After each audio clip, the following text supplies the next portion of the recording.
Movie Club Emporium, and we are over halfway done with our Halloween horror month. It's already in the books. We're in the last 2 weeks of our Halloween horror month, and now we're going to be talking about the what would be the newest of all the films we're talking about this month, Clive Barker's The Midnight Meat Train. This came out in 2008 and was directed by, watch while I butcher this, Rihiri Kitamura. Directed Godzilla Final Wars as well as the Versus series. Um, and what's funny is when this movie came out, it starred a then pre-famous Bradley Cooper and Leslie Bibb. In fact, the biggest name in the movie, like most recognizable name, is Brooke Shields, who has a small role. Of course, Vinnie Jones plays a very scary character known as Mahogany. And this is a movie I remember hearing the title and going like, what in the world? And then watching it and being really, really surprised by it, because when you hear a title like Midnight Meat Train, you think, what in the world are we getting into? And so did everybody else, because sadly this movie just kind of got tossed in a lump of like Hostel knockoffs. Two things for that, I think. One is the title. Now, of all the things that Clive Barker has made, or have been made from Clive Barker's works, that have had their name changed, Hellraiser was originally the novel's The Hellbound Heart. Candyman is The Forbidden.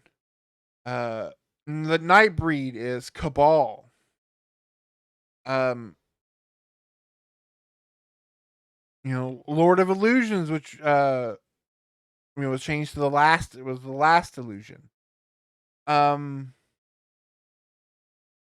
for whatever reason, they were like, "What's it called? Midnight Meat Train?" Yeah, that's fine. And it doesn't help that in the very first scene, you get to watch Ted Raimi get his eye popped out.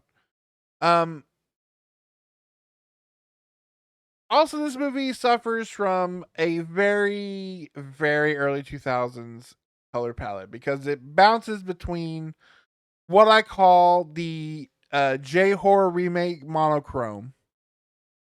For whatever reason, we had to make those movies look borderline black and white, whether it's stuff like or borderline black and white with a little hint of green, whether things like The Ring, One Missed Call, Shutter, movies like that.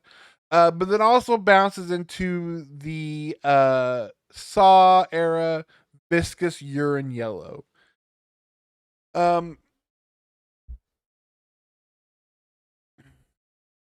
but really, it's honestly a really fun movie. I'm not familiar with the short story, but the movie centers around Bradley Cooper's character, who's a photographer, who's just not kind of getting what's popular. It's a tale as old as time.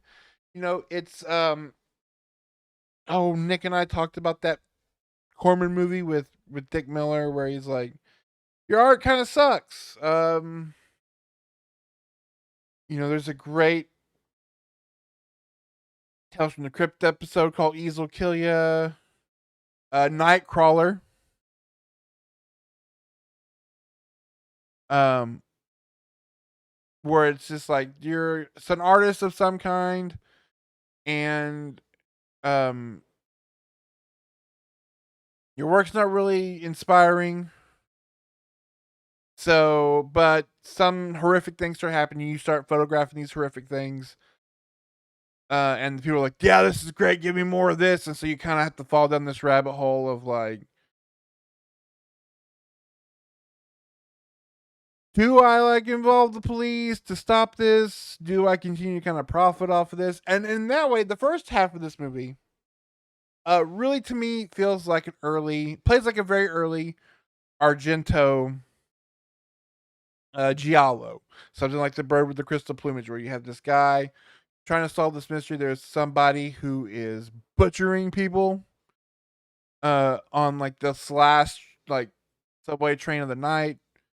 Um, Nobody can figure it out. He believes that he sees um Vinnie Jones's character, Mr. Mahogany, uh do it, and so he's trying to unravel who he is, but in doing so, he's getting too close to what actually is going on behind the scenes for Mr. Mahogany. And then the movie goes, and I won't spoil anything. I will say the movie takes a turn into a surprise third act that feels very less Argento, more Lovecraft. And I think another thing that's kind of what hurt it too, because in 2008, for the title, for what the title is, Midnight Meat Train, it got lumped in with a lot of the hostile torture porn movies.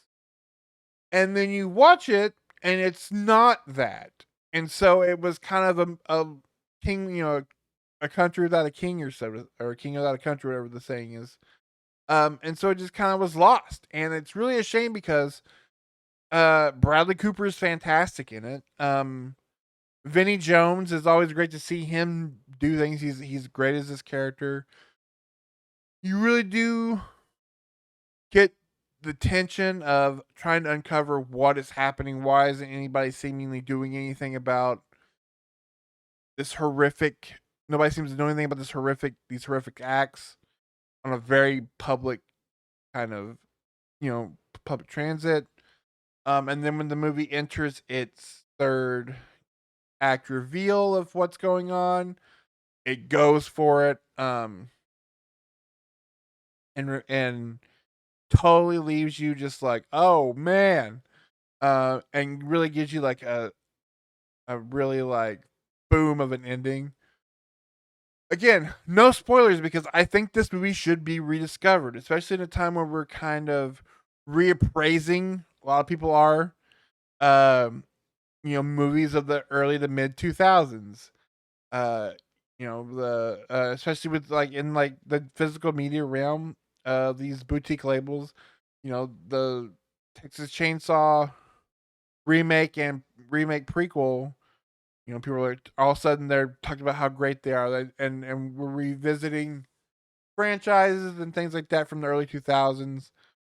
This is a movie I really hope could get rediscovered, because it is, number one, it's a really great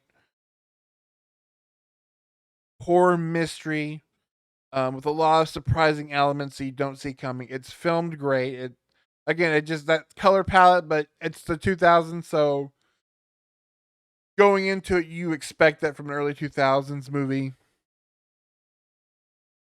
Great acting. I think that it's got some great storytelling, some great twists.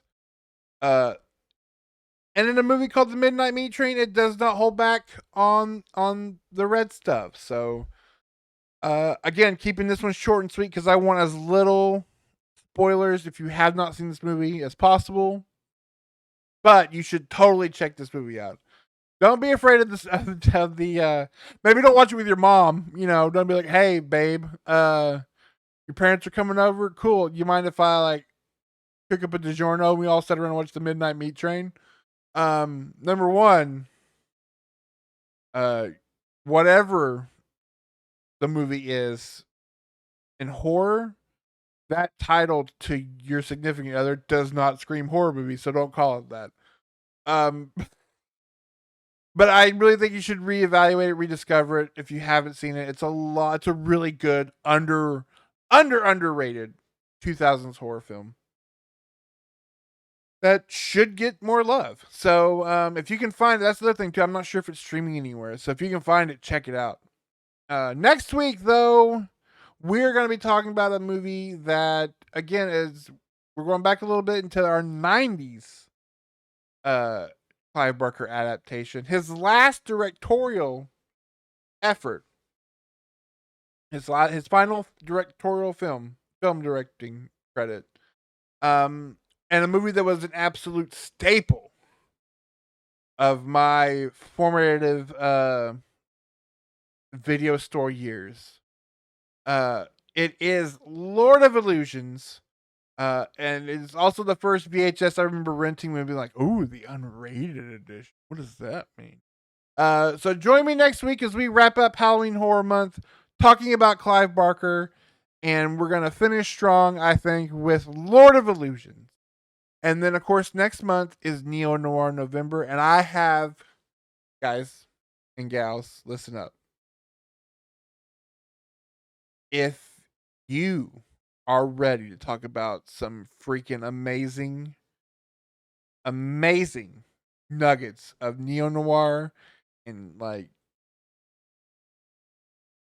cinema and just some great storytelling, you're gonna want to be here for Neo Noir November because the lineup this year is incredible. We're celebrating um, some big things from all over the world. We've got movies here, foreign and domestic. I think it's going to be a lot of fun, a lot of great stuff to talk about. Plus, at the end of this month, Nick and I, for our October live, we're talking Stephen King's The Stand. Um, what may be, and it probably is, yes, my favorite novel of all time. We're diving into the book. We're diving into the 1994 adaptation, the 2020 adaptation, the failed adaptations before and after, and what's on the horizon for Stephen King's disease filled magnum opus. You're not going to miss that. So make sure you are subscribe, clicking the bell, liking and sharing with your friends. Let's we've hit over our first milestone. Let's push for 100. Let's get to 100 subscribers. That would be insane. Of course, Nick is now. Also, go back and check out the last 2 weeks of Horror Month if you haven't. Last week, on Wednesday, Nick did a new post theater clarity where he talks about the film Good Boy. Um, you're not going to miss it. We've got videos coming at you, so you are not going to want to miss that. And maybe, just maybe, if you're really good, come Halloween, I'll drop a little trick or treat. So this will be the first tease for it. This may be the only tease for it. So you want to make sure you are subscribed so you know whether or not it's a trick or a treat on Halloween. But you're not going to miss it either way. Next week, Lord of Illusions. I will see you guys then. Bye.